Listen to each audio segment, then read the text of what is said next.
আমরা জানি অ্যাসিডিক বাক্যের ধর্ম কি? প্রথমে কি থাকবে? সাবজেক্ট। স্ট্রাকচার কি বলো? স্ট্রাকচার কি? প্রথমে সাবজেক্ট, সাবজেক্টের পরে কি? ভার্বের পরে অবজেক্ট। অ্যাসিড থেকে ইন্টারগেটিভ করার পূর্ব শর্ত দুইটা। সবাই অ্যাসিড থেকে ইন্টারগেটিভ করার পূর্ব শর্ত দুইটা।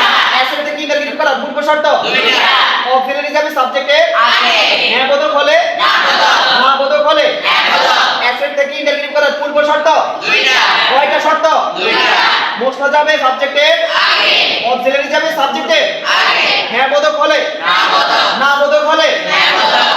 যদি অক্সিলারি না থাকে অক্সিলারি কি করতে হবে? কোন কোন টেন্সে অক্সিলারি থাকে না? কোন কোন টেন্সে? প্রেজেন্ট ইনডিফিনিট টেন্স এবং বলো কোন কোন টেন্সে অক্সিলারি থাকে না? তাহলে অক্সিলারি না থাকলে অক্সিলারি কি করতে হবে? প্রেজেন্ট ইনডিফিনিট টেন্সে অক্সিলারি যদি বানাই তাহলে কি হবে? বলো কি হবে? আর ফার্স্ট ইনডিফিনিটে তাহলে অ্যাসেট থেকে ইন্টারগেটিভ করার পূর্ব শর্ত কয়টা শিখলাম? দুইটা। অক্সিলারি যাবে সাবজেক্টে আগে, হ্যাঁ বোধক হলে না বোধক, না বোধক হলে হ্যাঁ বোধক।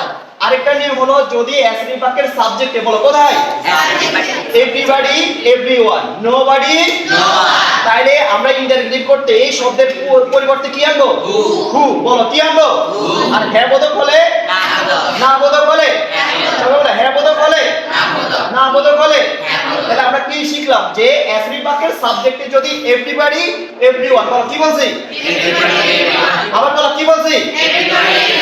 অথবা নোবডি, নোওয়ান, তাহলে ওইটার পরিবর্তে ইন্টারগেটিভ করতে আমরা শব্দের পরিবর্তে কি আনবো? বলো কি আনবো? কি আনবো? আর হ্যাঁ বোধক হলে না বোধক, হ্যাঁ বোধক হলে না বোধক হলে হ্যাঁ বোধক হলে না বোধক হলে হ্যাঁ বোধক। সবাই ক্লিয়ার এটা? এরপরে আমরা আসি অ্যাসিড থেকে ইমপারেটিভ। বলো কিসে আসবো? এটাকে আমরা বাংলায় ইমপারেটিভ। ইমপারেটিভ পার মানে কি?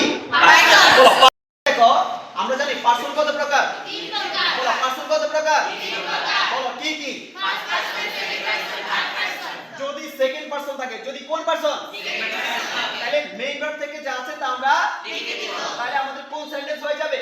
ইমপারেটিভ। বলো কোন সেন্টেন্স হয়ে যাবে? ইমপারেটিভ। তাহলে আমি কি বললাম? সেকেন্ড পারসন যদি থাকে, বলো কোন person? Second person. Second person যদি থাকে তাহলে মেইন ভার্ব থেকে যা আছে তা আমরা লিখে দিলে কোন সেন্টেন্স হয়ে যাবে? ইমপারেটিভ। আর কয়টা পারসন আছে? দুইটা। বলো কয়টা? দুইটা। ফার্স্ট পারসন আর সেকেন্ড পারসন। ফার্স্ট পারসন আর কোন পারসন? ফার্স্ট পারসন অথবা থার্ড পারসন যদি থাকে তাহলে ইনভার্টিভ বাক্য আমরা কি দ্বারা শুরু করব? লেট। বলো কি দ্বারা? কি দ্বারা? এখন লেট একটা ভার্ব কি না? মেইন ভার্ব কি না? লেটের আচ্ছা মেইন ভার্বের পরে জায়গাটা কার? অবজেক্টের। বলো মেইন ভার্বের পরে জায়গাটা কার? অবজেক্ট। তার মানে অ্যাসিডিক বাক্যের যে সাবজেক্ট আছে এটাকে আমরা অবজেক্টিভ প্রোনাউন করে ফেলবো বা অবজেক্টিভ কেস করে ফেলবো। আচ্ছা এখন এটার পরে আমরা কি মেইন ভার্ব আনবো? বলো কোন কোন ভার্ব আনবো? মেইন ভার্ব, অর্থাৎ ভার্বের বেস ফর্ম। যদি অ্যাসিডিক বাক্যে কোনো অক্সিলারি বা মডাল অক্সিলারি থাকে আমরা সেটা আনবো না। এবং এরপরে অবজেক্ট এক্সটেনশন যা আছে আমরা তা লিখে দেব। এরপরে দেখো অ্যাসিড থেকে এক্সট্রিমিটি। বলো অ্যাসিড থেকে কি করব? মনে আছে এক্সট্রিমিটির নাম মুখে নিলে কি কি আসবে?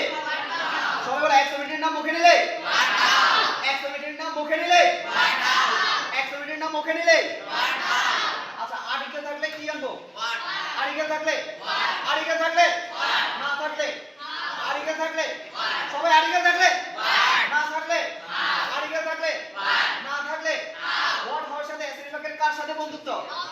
কার সাথে বন্ধুত্ব? আর কার সাথে শত্রুতামি? কার সাথে শত্রুতামি? তার মানে বেরি থেকে আমরা বেরি বসাবো না। বলো বেরি থেকে আমরা বেরি বসাবো না। সাবজেক্ট বার বাক্যের কোথায় বসবে?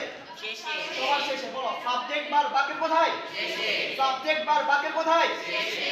সবাই আমরা ক্লিয়ার কিনা?